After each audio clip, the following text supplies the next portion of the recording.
Donc un autre sujet qui est très sensible, mais dont on ne parle pas tant que ça, ce sont les relations occasionnelles qui existent dans cette belle tranche d'âge dans laquelle nous sommes. Donc oui, je ne vais dire que des bonnes choses sur nous. Donc, les gens s'engagent dans des relations physiques de nos jours, et ce qui leur manque, beaucoup, ce sont les émotions, et nous voulons savoir si... Je veux dire, nous voulons connaître votre opinion là-dessus, et si les gens le font par choix, est-ce sain? Vous savez, que devons-nous en penser? Est-ce que je peux vous raconter une blague? Oui, j'aime bien les blagues. Il y avait une Madame Bhatia. Personne ne s'appelle Bhatia. Je pourrais changer le nom. Il y avait une certaine Madame Bhatia qui fêtait son 50e anniversaire de mariage. Ils fêtent leur anniversaire de mariage et le lendemain, elle demande le divorce. Le juge voit la demande de divorce. Il est aussi un bon ami de la famille. Alors, il l'appelle et lui dit, « Pourquoi veux-tu te séparer de ton mari? Il est tellement gentil. Pourquoi veux-tu divorcer? Pour quel motif veux-tu divorcer? » Elle dit, « Il ne m'a pas été fidèle.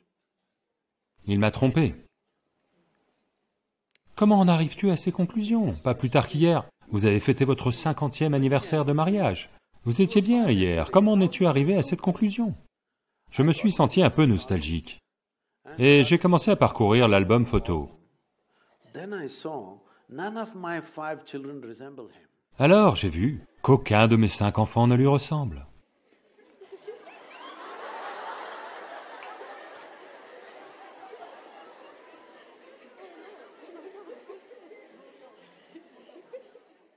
Donc, voyez, là, tout de suite, vous souvenez-vous à quoi votre arrière-arrière-arrière-arrière-arrière-grand-mère, il y a 10 générations, ressemblait? Non. Mais son nez est sur votre visage, en ce moment même. Votre corps se souvient, oui ou non? Votre corps se souvient même de la teinte de peau de vos ancêtres, il y a 1 million d'années. Il s'en souvient encore, il n'a pas oublié. Donc, ce que vous appelez mon corps est une énorme quantité de mémoire, n'est-ce pas? La mémoire que vous portez dans votre cerveau est minuscule. Ce que vous portez dans votre corps, il y a une mémoire évolutive, il y a une mémoire génétique, il y a une mémoire karmique, il y a des niveaux de mémoire qu'on peut exprimer et d'autres non. Il y a tellement de mémoire. Vous savez, vous pensez savoir marcher là, maintenant. Comprenez, s'il vous plaît, que c'est seulement parce que votre corps a accumulé cette mémoire. Si votre corps oublie, vous ne serez pas capable de marcher. Donc, la quantité de mémoire pour chaque chose simple que vous faites, vous savez quoi manger, quoi ne pas manger, comment manger, vous devez le mettre dans votre bouche, pas dans vos oreilles. Cela peut sembler drôle, mais vous ne sauriez pas si vous ne vous en rappeliez pas. Donc votre corps est l'entrepôt d'une énorme quantité de mémoire, et il en recueille tout le temps. Si vous marchez d'ici à là, il y a peut-être 50 sortes de légères odeurs différentes. Vous ne les remarquez peut-être pas consciemment, mais le corps les recueille. Et il reconnaît. En permanence, il reconnaît. C'est comme ça que vous savez ce qu'est une bonne odeur, une mauvaise odeur, ceci est cette odeur, cela est... Vous reconnaissez les différents aspects du son, des odeurs, ceci, cela, parce que cette reconnaissance a lieu en permanence. Donc cette mémoire du corps, traditionnellement dans cette culture, nous l'appelons Runanumbanda. Cela veut dire la mémoire physique que vous construisez. Vous pouvez soit consciemment construire votre mémoire physique, soit simplement absorber des quantités extravagantes de mémoire et subir beaucoup de confusion physique. Donc partout où il y a un impact, je ne sais pas si vous avez encore ces choses, peut-être qu'à votre génération ça n'existe plus, mais il y a encore des gens dans la ville de Bangalore, si vous leur demandez de... Si vous essayez de leur donner du sel, ils ne le prendront pas, ils vont dire « posez-le là ». Si vous essayez de leur donner des graines de sésame, ils vont dire « posez ça là, s'il vous plaît ». Parce qu'ils ont reconnu de nombreuses substances qui peuvent facilement porter votre mémoire, et elle deviendra mienne si je les prends. Donc je ne veux pas absorber de la mémoire, c'est la raison pour laquelle, en général dans cette culture, se toucher, se serrer la main, ces choses sont évitées. Nous touchons nos deux mains et faisons namaskaram. Parce que nous ne voulons pas absorber sans cesse de la mémoire. Parce que si simplement je touche ceci, cette mémoire, elle s'en souvient. Essayez ceci avec 4 de vos amis. Touchez leurs mains. N'essayez pas de vous en rappeler consciemment. Chaque jour, touchez leurs mains et oubliez ça. Demain, si cette personne vient et vous touche, vous savez que c'est cette main, n'est-ce pas? Donc le corps se souvient, ce n'est pas le mental. Le corps physique se souvient, c'est ce qu'on appelle Runanubandha. Quand il y a une interaction sexuelle, ou toutes sortes d'intimités qui impliquent la pensée, les émotions et le corps, la quantité de mémoire que ça laisse dans votre système est très importante. C'est dans ce contexte qu'ils ont dit, cela doit rester aussi simple que possible.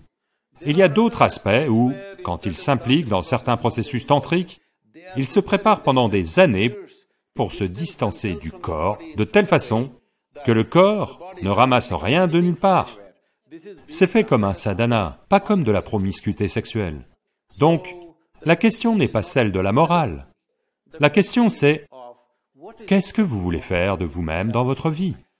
Si vous voulez être de telle manière que, dans votre vie, votre intelligence intérieure soit la chose qui domine dans votre vie, pas votre corps physique, alors vous devez maintenir la mémoire du corps aussi simple que possible. C'est pourquoi une nourriture simple, vous savez, les gens se mettent à de la nourriture très simple, pas compliquée, même maintenant. Je mange un repas par jour, et je ne mange qu'un aliment pendant le repas. Je ne vais pas en manger 10. Je vais peut-être manger toutes ces choses un autre jour, mais aujourd'hui, je ne vais manger qu'un seul aliment. Parce que ça fait une énorme... Faites simplement l'expérience et voyez, ne vous basez pas sur ce que je dis. Faites juste l'expérience et voyez, en particulier quand vient la période des examens, mangez de la nourriture simple et voyez quelle différence ça fait.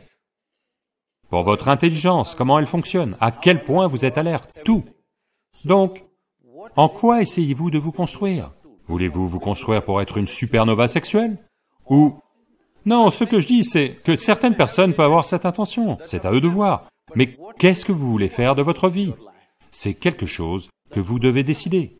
Si vous avez décidé cela, il est très important que vous n'absorbiez pas inconsciemment d'énormes quantités de mémoire, parce que ça va entraîner... Plus tard, vous verrez, ça deviendra très difficile de rester paisible et joyeux dans votre vie. Peu importe les bonnes choses qui arrivent, simplement parce qu'il y a de la mémoire déroutante dans le système. Quand quelque chose d'autre de nature similaire arrive, le corps entre dans un tumulte de confusion. Cela ne se traduit peut-être pas dans votre mental, mais juste au niveau physique, ça va continuer. Donc, c'est un choix qu'on doit faire. Ce n'est pas une question de morale, la question, c'est de vivre de manière sensée.